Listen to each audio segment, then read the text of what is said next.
When doctors can do no more for patients who just seem to they can't get well, many of them are referring them to a remote oasis in southern Utah. Now, this place is often the final prescription to get those ailing folks back on their feet again. Ed Yates is live to take us on a very special trip. Ed?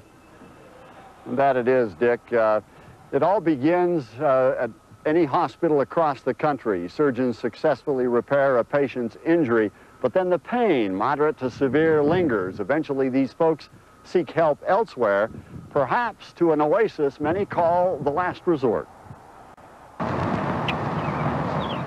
An oasis is a refuge, if only for a moment, for those needing to refresh themselves. In the shadow of Zion National Park, this place called The Bridge is that and more for people who can't seem to get well. For the last 2 years, I've been on all kinds of pain medications, have gone through physical therapy, have had Botox injections in the muscles to try to relax them. And I've gotten to a point where I was up against the wall.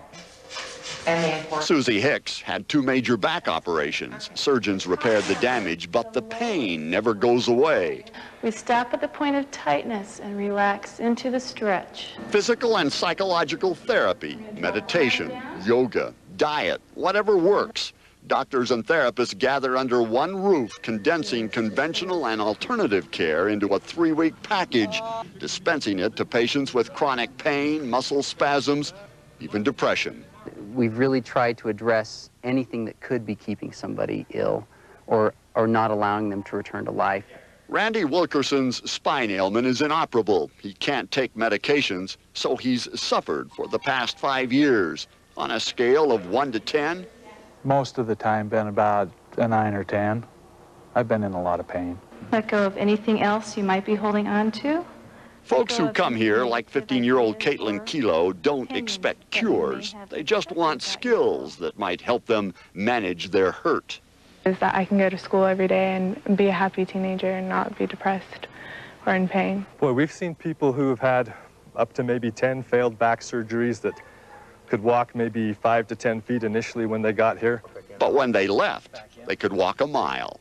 The bridge takes in only 6 to 8 people at a time. The therapy is one-on-one. If this ever became a big hospital or looked like a big institution, I think we would lose our effectiveness. Well, that was a true stretch. To tell you the truth, scared to death to go home because I didn't want to fall back into where I was before. But Linda Threlfall didn't relapse. In fact, she's back to an almost normal life now, a far cry from where she was 2 years ago. Not really having a life, you know, being in bed all the time and people always telling you, I'm sorry, there's nothing more we can do for you. Linda returns now as a volunteer to give back what she got here. Bring the chin down, tuck the chin into the neck.